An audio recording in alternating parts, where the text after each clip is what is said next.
किया। और चौथा बच्चा आपके सामने साष्टांग प्रणाम करता है, लेट करके वो भी नमस्ते करता है, आपने उनको भी आशीर्वाद दिया। चारों ने नमस्ते बोली, आपने चारों को आशीर्वाद दिया। लेकिन सोचो और मुझे बताओ, क्या चारों बच्चों के प्रति आपके मन में एक जैसा भाव होगा या अलग अलग होगा? अलग अलग। क्यों? कि श्रद्धा का खेल है। जिसके मन में जितनी ज्यादा श्रद्धा थी उसने उतना ही प्राप्त किया।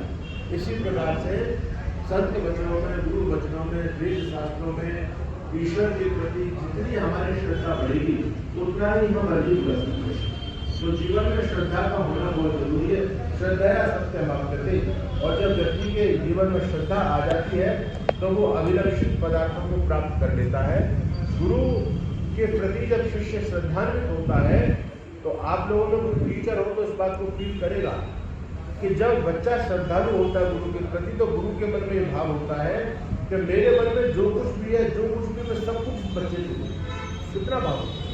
माता पिता के प्रति जब श्रद्धा होती है तो माता पिता चाहते हैं कि सब कुछ इस बच्चे पर हम न्यौछावर करते होता है। तो उसी प्रकार जब हम ईश्वर के प्रति श्रद्धान्वित होते हैं तो फिर भगवान की कृपा के हम पात्र बन जाते हैं और सत्य स्वरूप परमात्मा भी हमको प्राप्त कर देता है।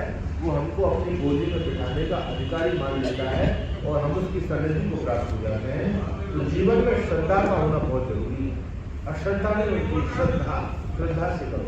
वेद में श्रद्धा का बड़ा वर्णन है। श्रद्धा की समित कहते श्रद्धया हूयते हवि, वेद का मंत्र है।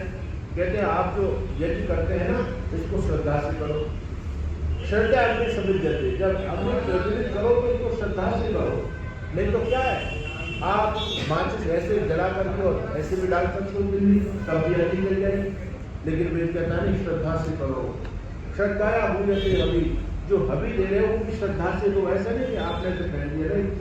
आप जब फेंकोगे तो वो भी अग्नि में जल के भस्म होगी, वो भी वातावरण को शुद्ध तो करेगी ही ना। लेकिन भाव क्या कह रहा है कि श्रद्धा पूर्वक दोगे तो उसका फल कई गुना ज्यादा होगा, आत्मोन्नति होती है, हम प्रभु कृपा के पात्र बन जाते हैं। तो जीवन में श्रद्धा का होना बहुत जरूरी है। तो आइए आगे मंत्रों का पाठ करते हैं। प्रारंभ।